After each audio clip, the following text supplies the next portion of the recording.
देखिए सर्वे फॉर्म के बारे में बहुत सारे व्यक्ति नहीं जानते हैं।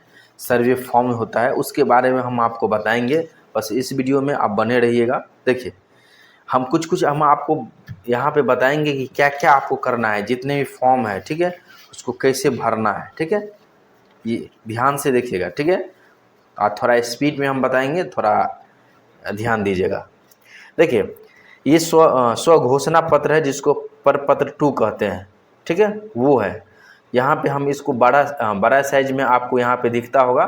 इसमें हो सकता है आपको यही चीज़ रहेगा, हो सकता है कि आपको इतना बड़ा ना मिले, क्योंकि सर्वे वगैरह में फोटो स्टेट वगैरह करता है तो छोटा बड़ा होने की संभावना रहता है, लेकिन ये हम दिख रहे हैं परफेक्ट साइज है, ठीक है। देखिए स्व घोषणा पत्र जिसको प्रपत्र 2 कहते हैं, इसको भरने का सबसे तरीका है कि सबसे पहले इसमें राजस्व ग्राम यानी मौजा आपको भरेंगे, फिर थाना संख्या है, राजस्व थाना संख्या, ठीक है, राजस्व थाना नंबर जिसको बोलते हैं। इसके बाद हल्का भरेंगे पुलिस थाना, इसमें पुलिस थाना, अंचल का नाम मधुबनी का नाम, सॉरी जिला का नाम, जिला अगर मधुबनी है तो मधुबनी डालेंगे, अंचल जो रहेगा वो अंचल आपको डालना है, ठीक है। उसके बाद देखिए,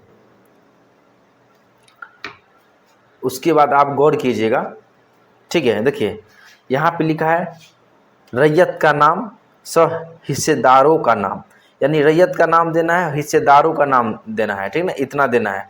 अब बहुत सारे व्यक्ति यहाँ पे फंस जाते हैं अंश पे, तो अंश आपको नहीं लिखना है। अंश क्यों नहीं लिखना है? क्योंकि अंश देखिए धर्म के हिसाब से भी अंश में बदलाव हो सकता है, या वसीयत नामा वगैरह अगर कोई वसीयत बनाए हो किन्हीं का पिताजी या कोई भी, उसमें अंश वगैरह का कुछ वो अपना हिसाब से बंटवारा वगैरह किए होंगे। वो होता है कि कभी कभी ये अंश वगैरह में देखे होंगे कि बेटा सबको थोड़ा कोई कारणवश कुछ अंतर कर देता है अंश में, ठीक है। तो ये अंश वगैरह आपको नहीं लिखना है, और पिता का नाम आपको इसमें लिखना है, यानी रैयत का नाम, हिस्सेदारों का वर्णन, अगर हिस्सेदार है तो उसका मतलब हिस्सेदारों का नाम भी लिख देना है कि कौन कौन हिस्सेदार है। अगर 4 बेटा है तो चारों बेटा का नाम, 2 बेटा है तो 2 बेटा का नाम, 1 बेटा है और 1 बेटी है तो एक बेटा और 1 बेटी का नाम, ठीक है, और पिता का नाम लिखना है। यहाँ पे एक डायग्राम है, लेकिन ऐसे ऐसे आपको कई डायग्राम देखने को मिलेंगे।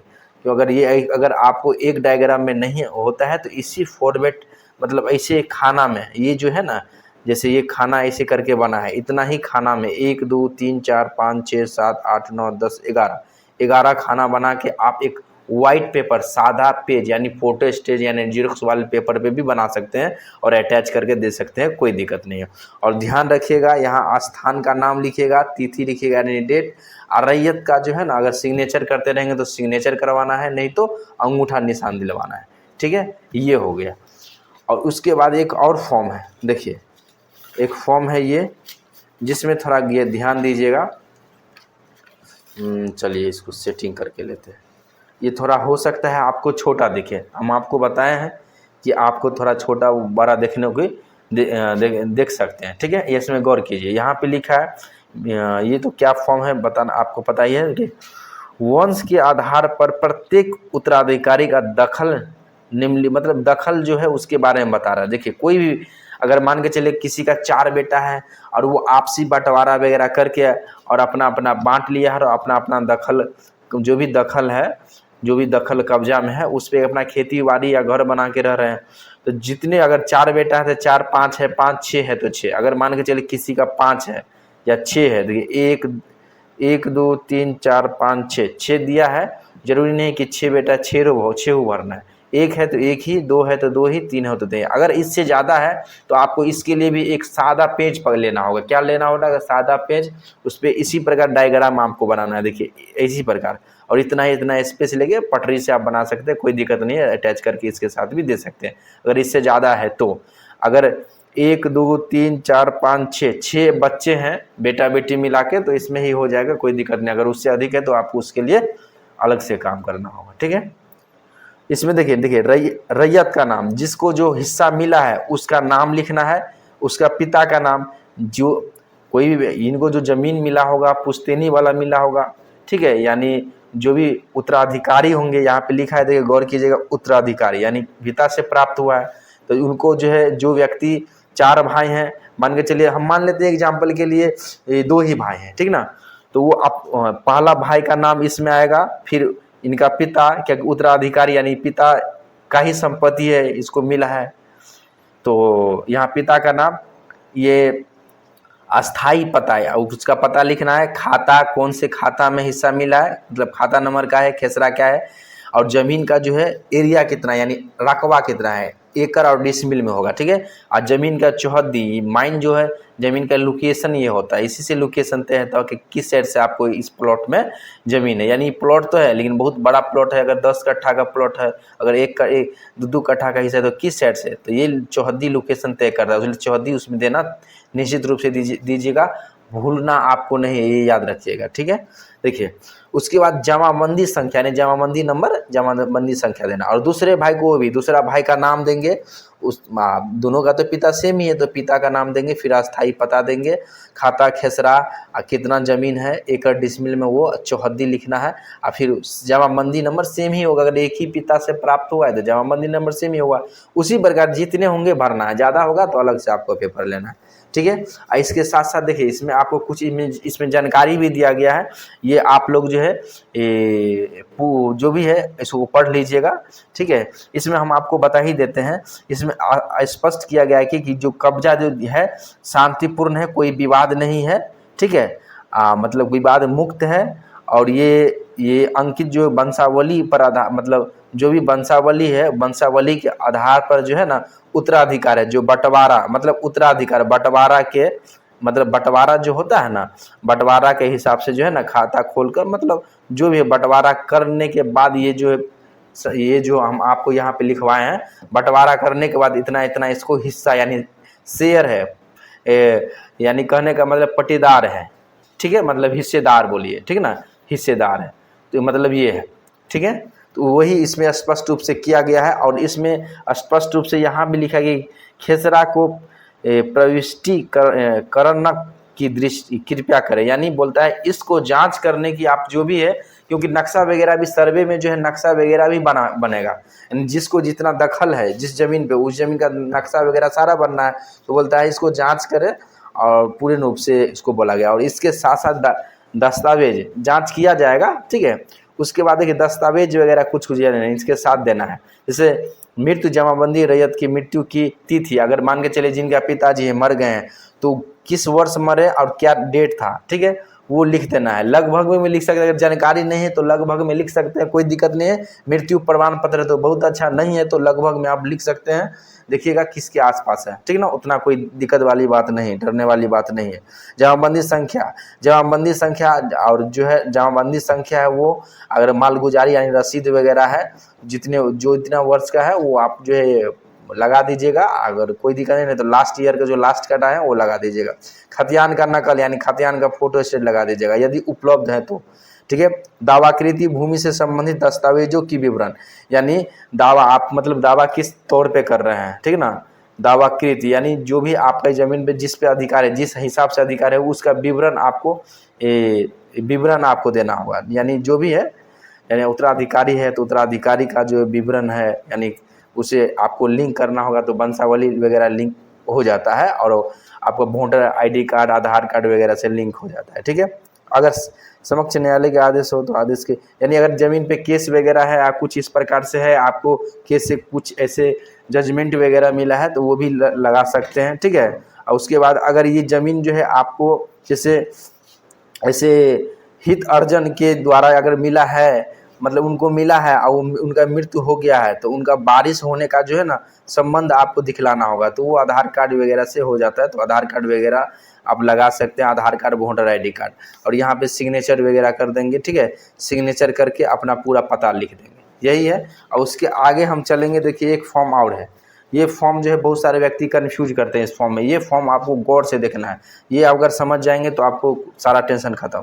देखिए सीवर है, बस सीवर प्रभारी, यहाँ पे तो कोई दिक्कत वाली बात तो है नहीं, ठीक ना।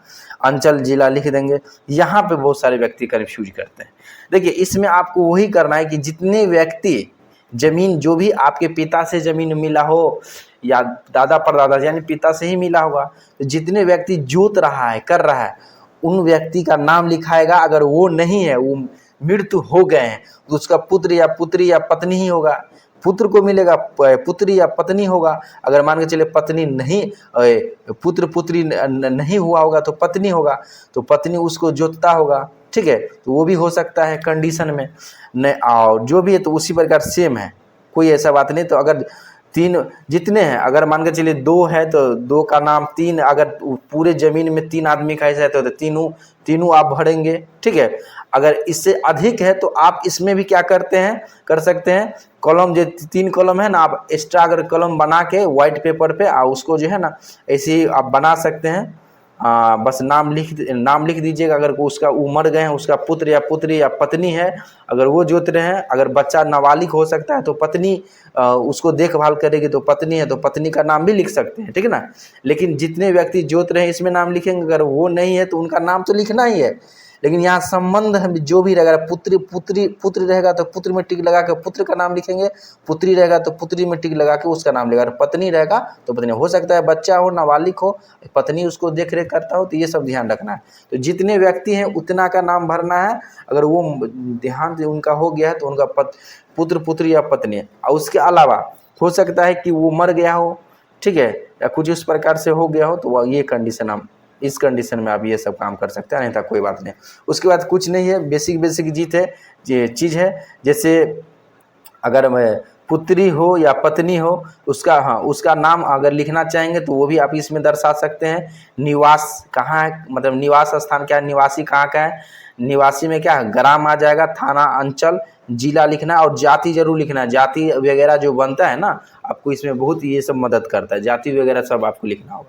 उसके अलावा ध्यान दीजिएगा, जो राजस्व ग्राम होगा, राजस्व ग्राम का नाम, अंचल का नाम, ठीक है, अंचल का नाम के साथ जमाबंदी क्रम संख्या, जमाबंदी का संख्या यहाँ लिखेंगे। ये जहाँ पे जमाबंदी संख्या लिखे, खेसरा संख्या, रकबा, जो भी रकबा जितना जमीन है, एरिया, और लगान जितना लगान आप पे करते हैं, उत्तराधिकारी बंटवारा के आधार पर हित अर्जित किया गया है। यानी उत्तराधिकारी यानी बंटवारा के आधार पर ये किया गया है, यही सब चीज़ है। और ये चीज़ में जो है बेसिक चीज़ है, शांतिपूर्वक कब्जा वगैरह के बारे में लिखा गया है, और जो उसमें था उसे संबंधित लिखा गया है। सर्वे प्रक्रिया से तैयार होने वाले अभिलेख में खाता खोलकर संबंधित खेसरा के उसमें कृपया करें, यानी वही आवेदन पत्र है, तो वही आवेदन के बारे में लिखा गया है। तो ये लिखा होगा, आप पढ़ लीजिएगा, उतना आगे इस वीडियो लंबा हो जाएगा। और यहाँ पे सिग्नेचर कर देंगे, और अगर सिग्नेचर करते होंगे तो सिग्नेचर कर देना है, अंगूठा निशान करते हैं तो अंगूठा निशान दे देना है, ये सब याद रखना है, बस यही है। और दूसरी बात बोलेंगे कि सर आप ये बताने वाले कौन है, तो हम आपको बता देते हैं। पेशे से हम वकील है और अमीन भी है, और अमीन का ट्रेनिंग भी देते हैं। जो व्यक्ति पुराने होंगे वो जानते होंगे, और यहाँ ऑनलाइन ऑफलाइन दोनों माध्यम से अमीन की ट्रेनिंग होती है। यहाँ रह के भी स्टूडेंट करते हैं और ऑनलाइन घर बैठे भी कर सकते हैं। तो आप सब में से अगर कोई करना चाहते हैं ट्रेनिंग, तो ये व्हाट्सएप पे आप मैसेज कर दीजिए, व्हाट्सएप पे आपको जानकारी मिल जाएगा। कॉल वगैरह बहुत सारा आता है, तो हम कॉल बहुत सारे रिसीव नहीं हो पाता है, तो आपको हो सकता है कि मन में लगता हो कि रिस्पॉन्स नहीं देता, तो व्हाट्सएप पे जो भी आपको ट्रेनिंग लेना हो या कोई क्वेश्चन है, व्हाट्सएप पे मैसेज कर दीजिए। लेट सेट जो है ना, आपको वहाँ उस पर उत्तर मिल जाएगा, ठीक है, जो भी जैसे है उसका प्रोसेस वगैरह आपको बता दिया जाएगा, ठीक है। तो आज के वीडियो में बस इतना ही, फिर मिलेंगे अगले वीडियो में। इस वीडियो में बस इतना ही। अगर दूसरी बात ये समझ लीजिए कि अगर आप इस चैनल से जुड़ा रहना चाहते हैं, तो इसको उससे जुड़ने के लिए आपको इसको जो है ना सब्सक्राइब वगैरह करना होगा, जिससे आपको ये होगा कि कोई भी वीडियो सर्वे से संबंधित डालेंगे, सारा अप टू डेट आपको मिलता रहेगा। और अमीन से नापी से संबंधित, ज़मीन से संबंधित, सर्वे से संबंधित, यानी अमीन ज़मीन सर्वे, क्या ज़मीन अमीन सर्वे से संबंधित कोई भी जानकारी आपको लेना होगा तो यहाँ से आसान तरीक़ा से मिल जाएगा। तो जुड़ने के लिए सब्सक्राइब कीजिए और आराम से यहाँ से जुड़े रहिए, अगर सब्सक्राइब नहीं किए हैं तो। और अगर कोई और जानकारी हो तो लेना है, कुछ कन्फ्यूजिंग रह गया है तो ये कमेंट बॉक्स में कमेंट कीजिए, आपको ये जानकारी जो है देने का हम मतलब मिल जाएगा। और उससे भी ज़्यादा अधिक प्रॉब्लम है तो व्हाट्सएप पे मैसेज कीजिएगा, यही व्हाट्सएप नंबर है। जय हिंद।